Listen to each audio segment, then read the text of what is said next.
The day I handed over every dollar I had saved for 11 years to buy a rundown gas station on the edge of town. My brother Marcus laughed so hard he had to hold onto the kitchen counter to keep from falling over. My mother shook her head without saying a word. And my sister Diane said, and I will never forget this, "Congratulations, Danny. You just flushed your entire future down a toilet that smells like gasoline." They called me desperate, reckless. My brother told his friends I had a breakdown. My mother lit a candle at church and prayed for me like I had been diagnosed with something terminal. But here's what none of them knew that afternoon. They had no idea what I had already found buried underneath that deal. And they certainly had no idea that in less than 4 years I would be sitting across from every single one of them, watching their faces go white in the house my father had spent his whole life dreaming about. If you have ever been written off by the people who are supposed to believe in you most, stay with me. Because this story is for you. My name is Daniel Hargrove. I grew up in Millhaven, Tennessee, a small town where your family's reputation followed you around like a shadow you couldn't shake. My father, Robert Hargrove, was a mechanic, not wealthy, not famous, but honest in a way that was almost stubborn. He worked 31 years at Kellerman's Auto Repair and never once missed a day unless he was truly sick, and even then, he usually showed up anyway. He had hands so rough and calloused that shaking them felt like grabbing bark off an old oak tree. He was the kind of man who fixed things, not just cars, but everything. Fences, friendships, anything falling apart. I worshipped that man. My mother Patricia was warm, funny, and could cook a Sunday meal that made the whole neighborhood drift toward our door. She also cared deeply about how the Hargrove name sat in other people's mouths. She wanted us to be respectable, seen, that combination, my father's grit, my mother's pride, made for a pretty good home. There were 3 of us kids. Marcus was the oldest and wore that firstborn status like a crown. Sharp, charming, effortlessly well-liked. Business degree from University of Tennessee. Job at Caldwell Financial Group, the biggest advisory firm in the county. Leased BMW. Clothes that cost more than our father made in a week. He loved reminding us of that, never obviously, always in those small cutting comments with just enough plausible deniability that if you called him on it, he'd say you were being sensitive. Diane, 2 years older than me, brilliant, a pharmacist, settled in Nashville with her husband Kevin. She wasn't cruel, exactly. Just slightly embarrassed by me, the way you're embarrassed by a piece of furniture that doesn't quite match the rest of the room. And then there was me, Daniel, the youngest. Sweet but unfocused, not the sharpest student. Didn't go to college right away. Bounced around jobs in my early 20s, hardware store, landscaping, delivery driving. But through all of it, I was saving. Every spare dollar went into an account I'd barely touched. My father had drilled it into me. He used to say, "Danny, a man with savings has options." A man without savings has to take whatever life hands him. So I saved. When I was 23, I started working at Dixon's, a full-service gas station and convenience store out on Route 12. Old Jim Dixon had owned it for decades and was getting too old to run it properly. I started as a cashier. Within 6 months, I was managing the floor. Within a year, Jim had me handling inventory, vendor relationships, basic bookkeeping. I loved it. Running that station felt like speaking a language I had always known but never had a chance to use. I understood the rhythms, the morning rush, the lunchtime slowdown, the evening pickup. I understood what customers wanted. I understood margins and waste and what it actually cost to keep the lights on, Jim noticed. One afternoon, he called me into his back office. It smelled like old receipts and the ghost of 10,000 cigarettes. And he said, "Daniel, I'm thinking about selling." My heart did something strange when he said that. Not panic, something closer to recognition, like a click. I asked his number. It was everything I had saved, plus a small business loan for renovations. I went home that night and sat at my kitchen table until 2 in the morning with a yellow notepad and a calculator. Foot traffic, fuel margins, convenience store margins, rent, utilities, staffing, loan payments, and something else. Something I hadn't told anyone about yet. Something Jim had casually mentioned months earlier that most people would have just let pass by like nothing. I hadn't let it pass. The county had been quietly rerouting a regional highway expansion that would Within 5 years, bring significantly more traffic directly past Route 12. I had found the public planning documents. I had talked, carefully, casually, to a contact in county development. I had verified everything I could. And what I was seeing told me that Jim Dixon's beat-up little gas station was sitting on a location about to become one of the busiest corridors in our part of the state. I kept that to myself. Not because I was scheming, but because information shared too early either gets stolen or gets laughed out of the room. I wasn't ready for either. I told my family on a Sunday afternoon in March, Marcus, Diane, Kevin, and my mother. One of Mom's dinners. I sat down and said calm as I could that I was buying Dixon's gas station on Route 12, using my savings. Taking out a business loan, running it myself. The silence pressed against my eardrums. Then Marcus started laughing. Not a polite, surprised laugh, a real one. Genuine, fully committed, holding onto the counter laughter. "You're buying Dixon's?" he said, catching his breath. "That beat-up old dump? Danny, that place has been dying for 20 years. Jim Dixon has been running it into the ground since before you were old enough to pump gas." "I know the place," I said. "I've been running it for 2 years. That's even worse," Diane said, and I could tell she genuinely thought she was being helpful. "You've seen inside it, Danny. You're going to spend every dollar you have on a failing business." "I don't think it's failing," I said. "I think it's been mismanaged." Marcus leaned back with the expression of a man who has never once been wrong about anything. "No offense, little brother, but you've been a cashier and a delivery driver. What do you know about real estate valuation? About market positioning?" "I work in finance. I see businesses fail every week. And I'm telling you right now, this is a mistake." My mother put her hand on mine. "Danny, this is a lot of money to risk. What if it doesn't work out? You'll have nothing." She paused. "Honey, you are always better with your hands than your head. Maybe let Marcus look at the numbers first." I looked around that table. Marcus still smirking. Diane shaking her head. Kevin staring at the floor. And I thought about my father, who had died 18 months earlier, who had always told me to trust my gut when I had done the work to back it up. I thought about what he would say right now. I thought he would say, "Danny, you've done your homework. Now do the thing." "I'm buying it," I said, and I did. The first year was the hardest thing I have ever done in my life. Up at 4:30 most mornings. At the station until 9 or 10 at night. Running on gas station coffee and granola bars and the kind of stubborn that comes from having no safety net. I hired 2 people. Tyler, 19, worked mornings. Gloria, 54, had run a register at Millhaven Walmart for 12 years and was the most efficient human being I had ever encountered. First week, Gloria looked me up and down and said, "You don't know what you're doing yet. But, you don't know." That's more than most bosses have going for them. I redesigned the convenience store layout. Renegotiated vendor contracts. Added a small deli counter. Breakfast sandwiches in the morning. Hot dogs and pizza slices in the afternoon. Deep cleaned every inch. Painted the exterior. Fixed the broken pump handles Jim had been meaning to fix for years. Installed a proper point-of-sale system that tracked inventory in real time. I learned my regulars' names. Earl Hutchinson, large black coffee and a banana before his construction shift. Linda Park, lottery tickets and a Diet Coke every Thursday afternoon. I had her change ready before she finished asking. These things sound small. They are not small. People come back to places where they feel seen. Slowly, not overnight, slowly, people started coming back. Meanwhile, my family's opinion of me had not improved.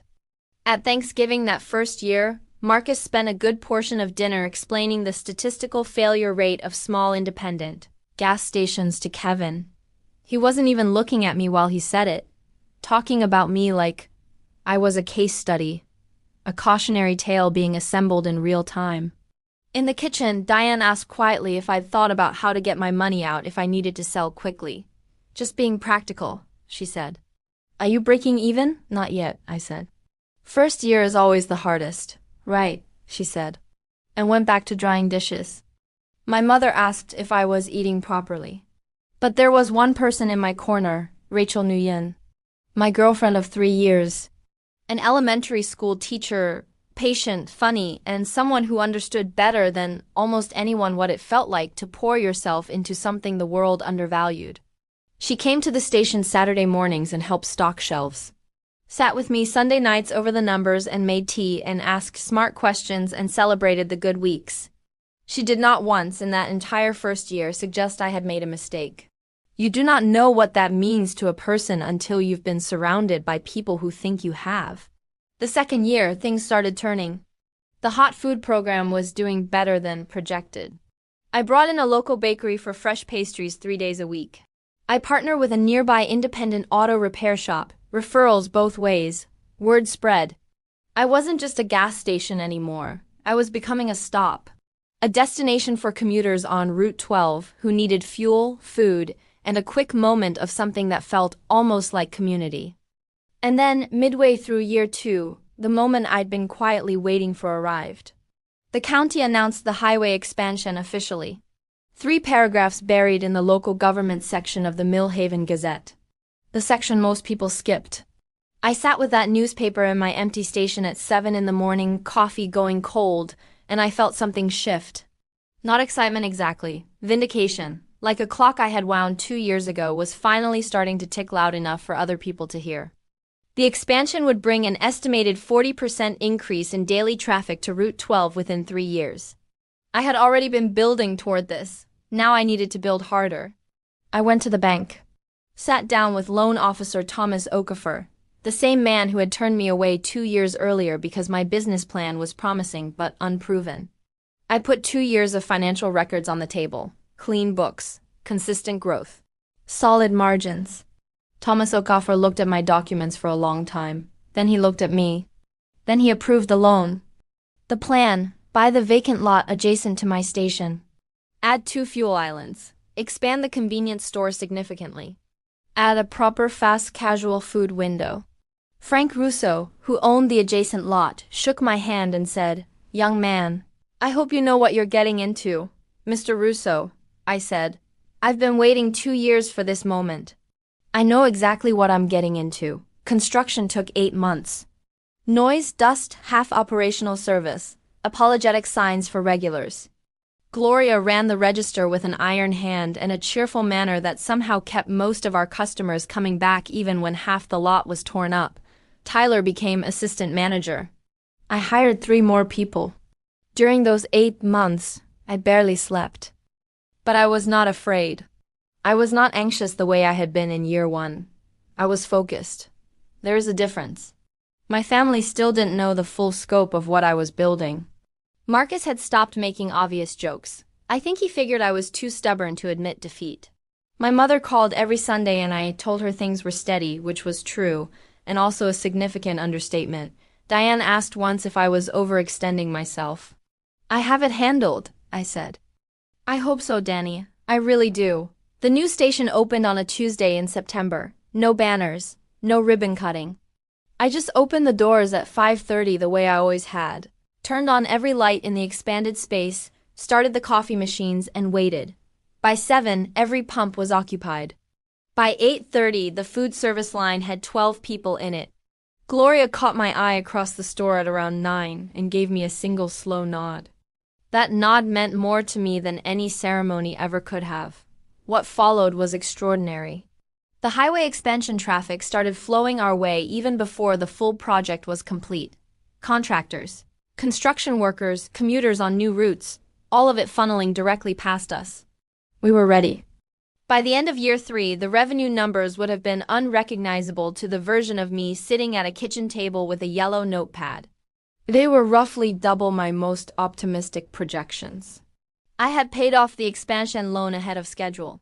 I had started the application process for a second location, and I had done something else. Something quiet, private, deeply satisfying. I had bought the house. There was a property at the end of Edgewood Lane, a large, beautiful old colonial that had sat on the market for almost 2 years. Too much work for most buyers. Price still high enough to scare off the rest. I had driven past it approximately 1,000 times in my life. My father had driven past it too.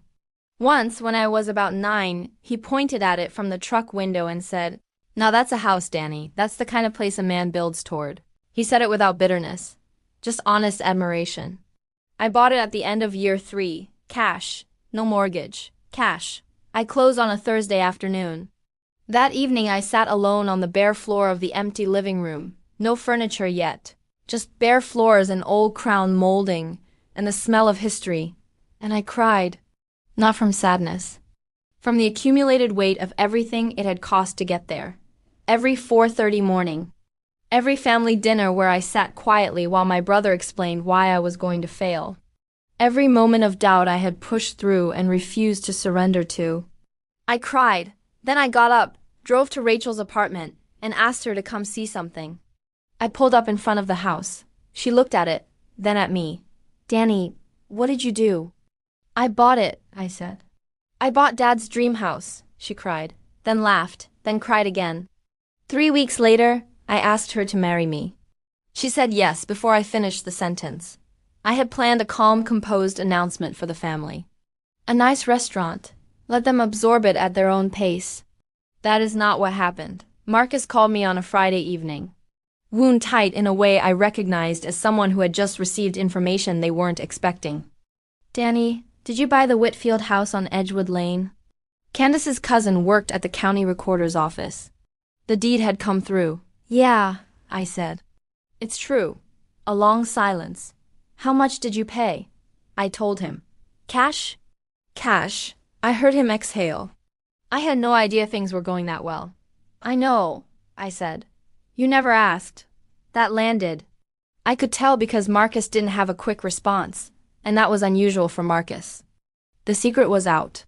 Within 24 hours, my mother had called 4 times. Diane had texted 3.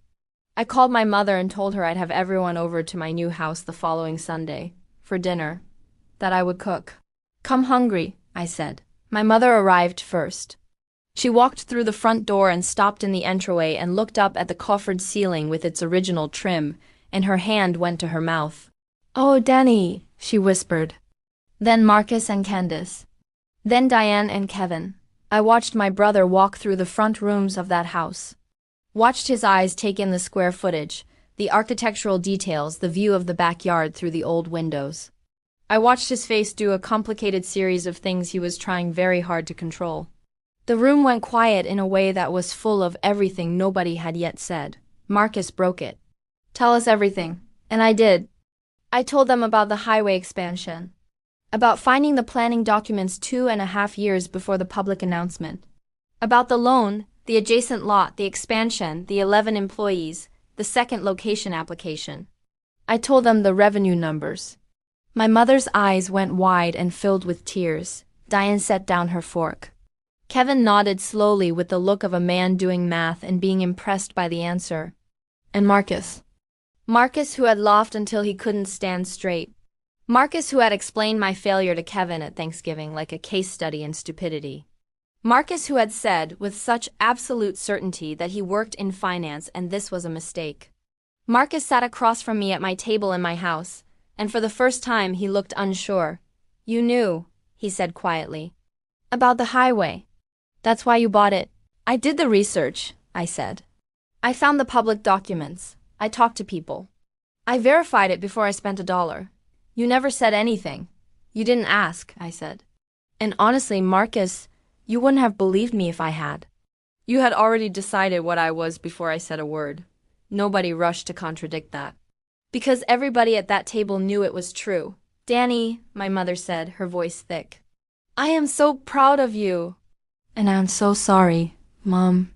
"No, let me say it. I should have believed in you. Your father believed in you.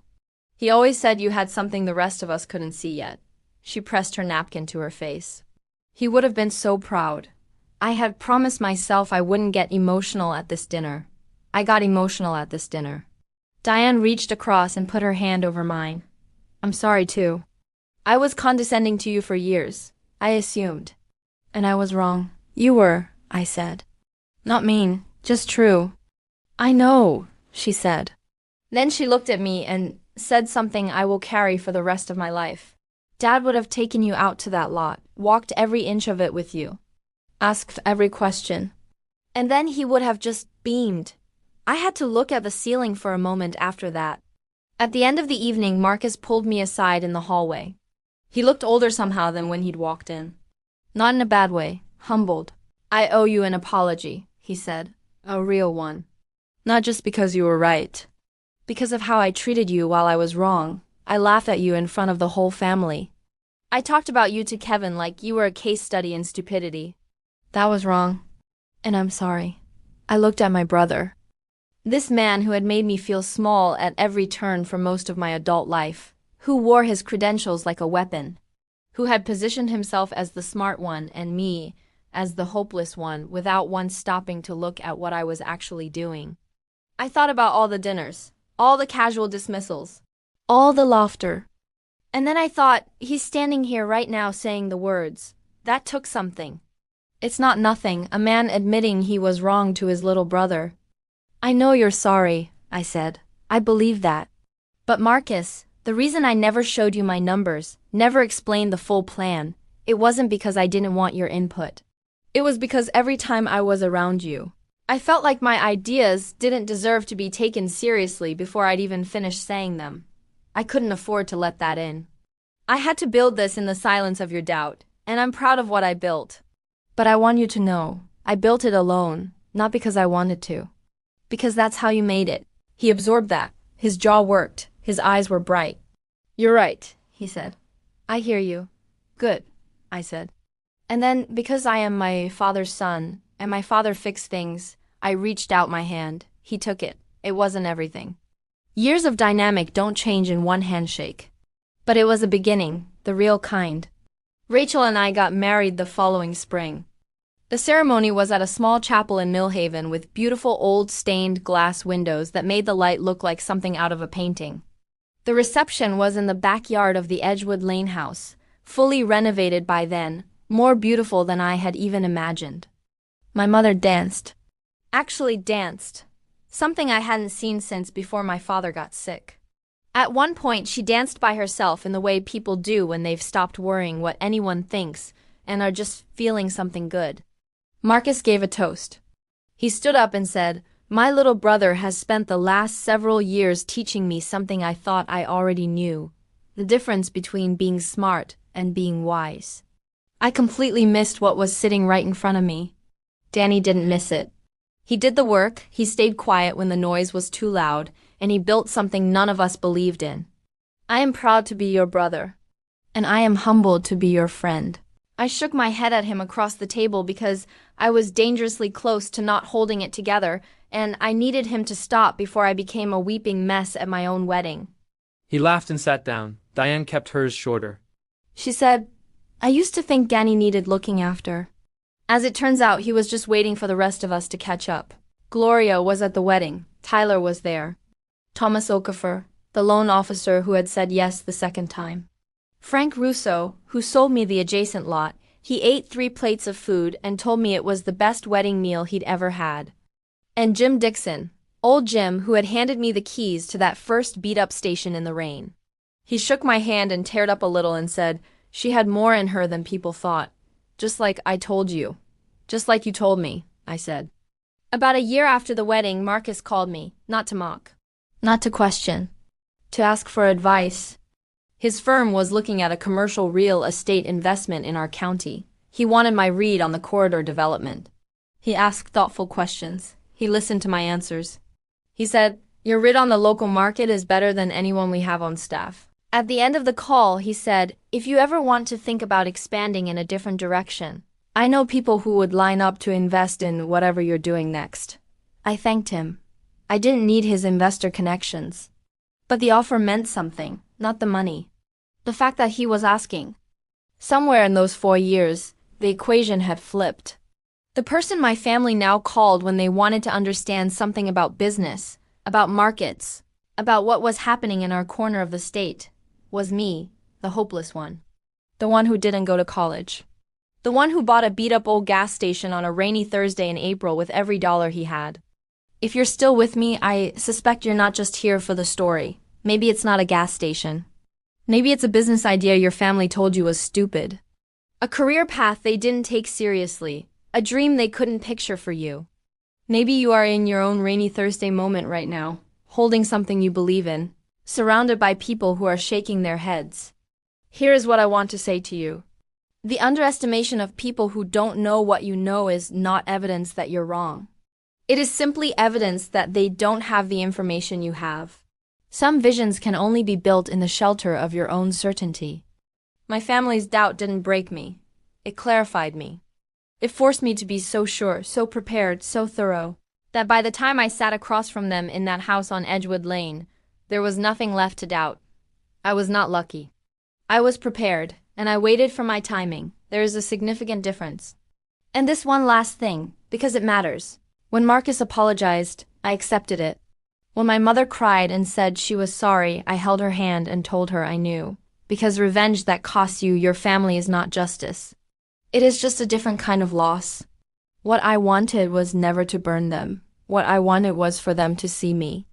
And in the end, they did. That is the ending I chose. And it is the one I would choose again. My name is Daniel Hargrove. I grew up as the one they didn't believe in. I bought a rundown gas station that my family called a hopeless mistake. And the man who couldn't do the math built the thing they couldn't imagine. Sometimes the people writing you off are doing you the greatest favor of your life. They're leaving you alone with your dream.